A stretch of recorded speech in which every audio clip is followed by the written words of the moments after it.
kunci anda sukses dunia akhirat, percayalah takdir. Dan semua takdir itu baik, tapi kita belum tahu rahasianya.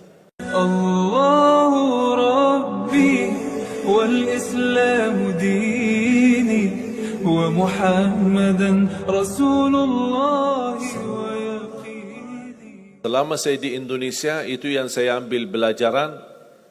Kita orang Indonesia selalu harus dunia. Tidak ada akhirat sendiri. Dunia dan mau kaya di dunia kaya, selamat di dunia selamat.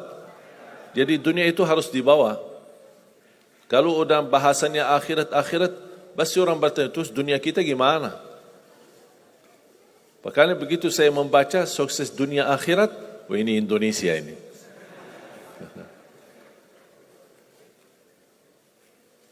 Bahkan hampir setiap ibadah kita pasti yang dikejar dunia. Saya sudah dakwah sebelum di Indonesia, di mana-mana. Tapi baru pertama kali pas saya di Indonesia diminta amalan, gimana supaya dapat amalan mudah kerja, dapat amalan mudah urusan, dapat amalan lancar rezeki, dapat amalan. Jadi ujung-ujungnya semua untuk urus dunia. Makanya saya buatkan satu buku. Habis saya sudah fahami dan belajari karakter orang Indonesia. Orang Indonesia dah mau yang ribet-ribet, mau yang mudah, yang enak dan masuk surga. Betul? Makanya saya buatkan satu buku, 20 amalan mudah tapi pahalanya sangat menakjubkan. Mudah diingat, mudah dihafal, mudah diamalkan, tapi pahalanya sangat luar biasa. Bapak Ibu jamaah sekalian, kalau benar-benar ingin anda sukses dunia akhirat, harus kita percaya sepenuhnya takdir. Kuncinya di situ. Percaya sepenuhnya takdir. Takdir itu menjadi salah satu rukun iman.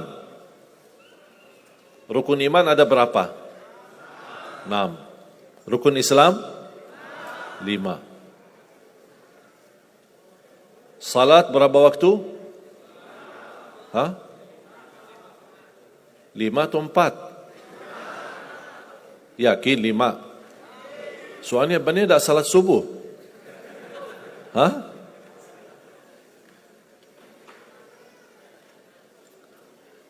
Takdir itu menjadi salah satu rukun iman. Tapi banyak di antara kita yang belum percaya sepenuhnya soal takdir. Dan kita sifat manusia, mohon maaf, suka tidak adil. Contoh, kalau Allah berikan karunia, nikmat, pertama kita lupa bersyukur. Yang kedua, kita tidak pernah berkata sama Allah, ya Allah kenapa aku dapat nikmat ini? Tapi sebaliknya, kalau kita diuji oleh Allah, kita kurang sabar, dan kita bertanya sama Allah, ya Allah kenapa saya diuji? Faham enggak? Kalau kita dapat nikmat, ada enggak orang-orang yang lulus misal ujian, dia berkata, ya Allah kenapa saya lulus ujian? Tak pernah. Tapi kalau dia tidak lulus, dia bilang apa? Ya Allah kenapa saya tidak lulus?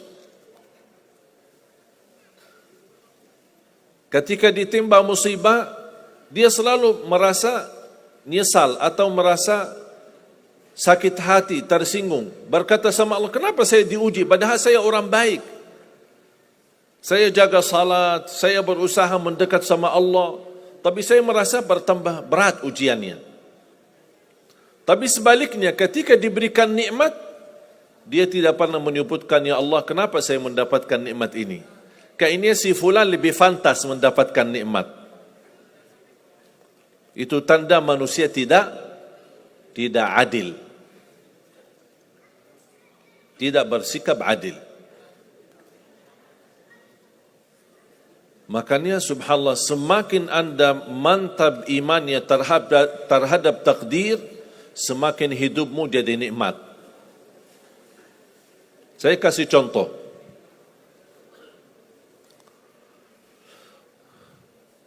Tidak ada bersoalan masalah takdir baik. Itu bukan masalah bagi kita. Justru kita bertambah senang kalau kita mendapatkan takdir yang baik. Tapi yang menjadi bersoalan, bermasalah bagi kita adalah takdir buruk. Ketika ditimpa musibah, ketika ada ujian, ada sakit, kesulitan, penghasilan yang tidak mencukupi, dan banyak masalah keluarga, masalah rezeki, masalah sama majikan, masalah di kerjaan, itu yang membuat banyak beban fikiran.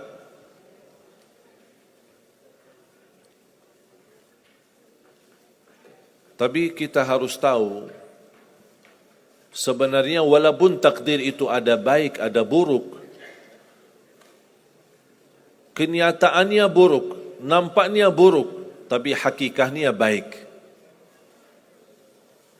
Hakikahnya baik. Tapi kapan kita bisa tahu takdir yang buruk ini bisa menjadi baik bagi kita? Belum tentu sesaat terjadi ujian itu.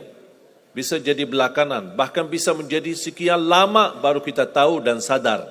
Ternyata takdir itu baik bagi kita.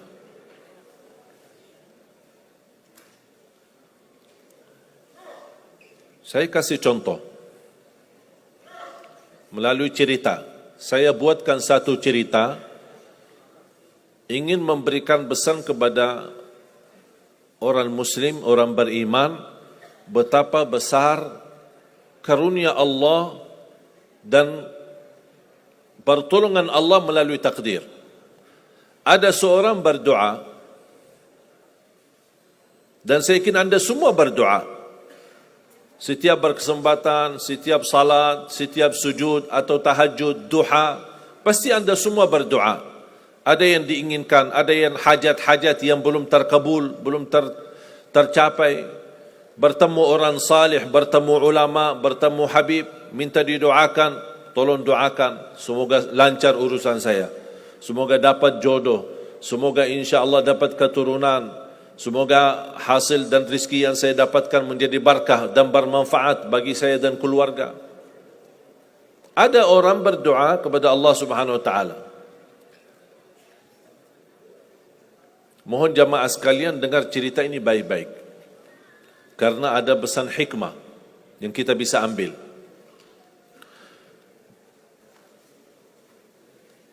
Orang ini berdoa tapi tidak melebihi selain doa meminta jodoh yang salihah, yang cantik, yang kaya. Itu aja doanya, tidak ada yang lain. Setiap salat, ya Allah, jodoh yang salihah, yang cantik, yang kaya. Tahajud, ya Allah, jodoh yang salihah, yang cantik, yang kaya. Doa pas buka puasa, itu aja doa, tidak ada yang lain. Tidak minta ampun, tidak minta rahmat, tidak minta karunia, tidak minta keselamatan. Butuh banget ini jodohnya. Dapat rezeki sedikit, dapat kemudahan berangkat haji. Selama dia berhaji, selama dia tawaf 7 kali, itu aja doanya. Ya Allah, jodoh yang salihah, yang cantik, yang kaya. Safa Marwah sa'i, ya Allah, jodoh yang salihah, yang cantik, yang kaya. Tak ada yang lain. Ketika satu malam dia sudah di tengah air, berjalan malam hari santai-santai di kampung sambil membayangkan jodohnya, menghayal bagaimana cantiknya. Pas di dalam perjalanan dikejar anjing. Dia lari, dan justru anjing semakin lari semakin dikejar. Makanya kalau ketemu anjing jangan lari. Akhirnya anjing berhasil gigit kakinya, berdarah. Datang mobil ambulan, dibawa ke rumah sakit. Di dalam mobil ambulan, dia merasa menghadapi ujian. Dan dia berkata, ya Allah, selama ini saya berdoa minta jodoh, yang salihah, yang cantik, yang kaya, masa dikirimkan anjing? Dia belum tahu ada apa. Dan ini yang sering kita lakukan, terlalu cepat respon dan berkata yang tidak baik ketika kita diuji oleh Allah. Sedangkan kita belum tahu apa yang akan terjadi sesudah itu. Ambulan dibawa ke rumah sakit dan subhanallah dirawat di rumah sakit seorang dokter yang cantik, yang salihah, yang kaya, jadi jodohnya. Ada hikmah enggak digigit anjing? Buruk enggak kejadian itu? Buruk, digigit anjing pasti buruk. Tapi ternyata di dalam keburukan Allah menyediakan sesuatu kebahagiaan, sesuatu kebaikan, tapi kita belum tahu. Ternyata Allah sudah kabulkan doanya. Allah sudah kabul. Cuman kadang-kadang proses menabulkan doa itu ada di antara doa kita yang memang prosesnya lewat takdir buruk. Allah sudah kabul. Kata Allah, aku sudah kasih. Tapi tunggu. Seperti ini orang, doanya terus, ya Allah jodoh yang salih, yang cantik, yang kaya, jodoh yang salih, yang cantik, yang kaya. Allah sudah kabulkan doanya, tapi jodohnya ada di rumah sakit. Berarti harus sakit dulu. Gimana cara sakit dulu? Allah punya bermacam cara, berbagai macam cara. Bisa sakit, tiba-tiba sakit, bisa apa saja alasannya. Di antaranya tentara Allah yang ada di bumi, semua yang bernyawa makhluk Allah, patuh dan taat kepada Allah Subhanahu wa taala.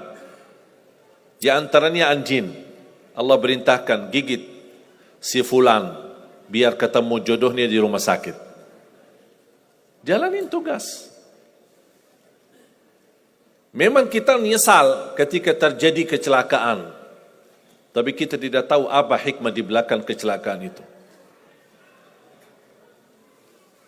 Dan sering saya bilang sama jemaah, mudah-mudahan Allah kabulkan semua hajat-hajatmu. Walaupun digigit, mau enggak digigit anjing dulu?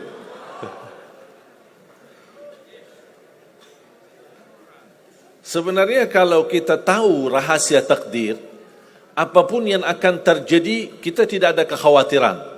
Karena kita tahu sesudah ujian ini pasti ada sesuatu kebaikan.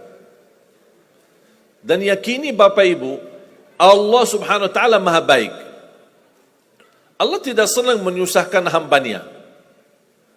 Tapi kadang-kadang proses untuk menuju kebaikan ada kesulitan dan tantangan. Seperti cerita seorang bapa yang bercita-cita untuk berhaji. Saya bertemu seorang jamaah, usia sudah mungkin 80-an, 80 tahun lebih. Saya pas bertemu diceritakan ini marbot masjid, ahli masjid. Saya berdialog, bertahun-tahun Masya Allah, kerjaannya hanya lap-lap masjid, bersihkan masjid, jaga masjid. Saya berkata sama beliau, Pak, apa yang Bapak inginkan? Tahu enggak jawabannya apa? Saya ingin haji. Tapi saya orang tidak mampu. Doakan mudah-mudahan saya bisa haji. Saya bilang insyaAllah Pak, kalau soal haji, soal umrah, itu tidak tergantung dengan kemampuan. Ada orang yang tidak punya uang sama sekali, tapi dapat dipanggil bisa haji. Karena haji dan umrah itu hadiah dan panggilan Allah Subhanahu wa taala bagi hambanya. Bahkan justru ada orang yang banyak hartanya tapi tidak tertutup hatinya untuk ke tanah suci.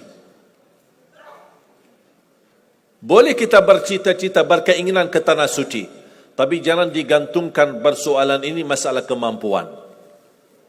Nanti kalau saya ada uang, saya mau haji dan umrah. Belum tentu saat sudah ada uang, belum tentu haji dan umrah.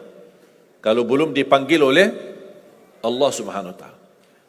Saya berkata sama beliau, Bapak kalau sudah saatnya dipanggil oleh Allah, pasti Bapak akan berhaji. Tiba-tiba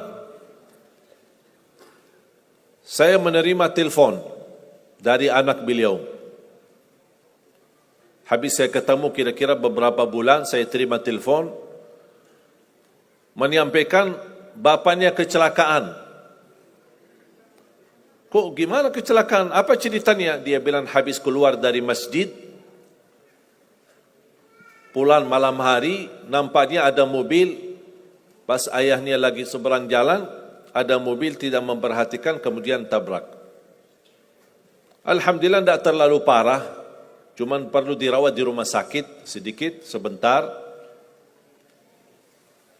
Saya ke sana, pergi. Rumah sakitnya di mana? Dikasih tahu alamatnya. Saya datang kunjung silaturahim. Pas beliau bertemu dengan saya, nangis dan pingin peluk saya. Dan terus saya tanya gimana? Kata beliau, ada cerita yang istimewa terjadi sama saya. Ternyata orang yang menabrak beliau, orang yang kaya.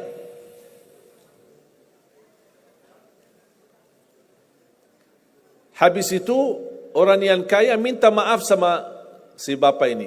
Mohon maaf Pak Haji, mohon maaf Pak Haji. Beliau tambah nangis.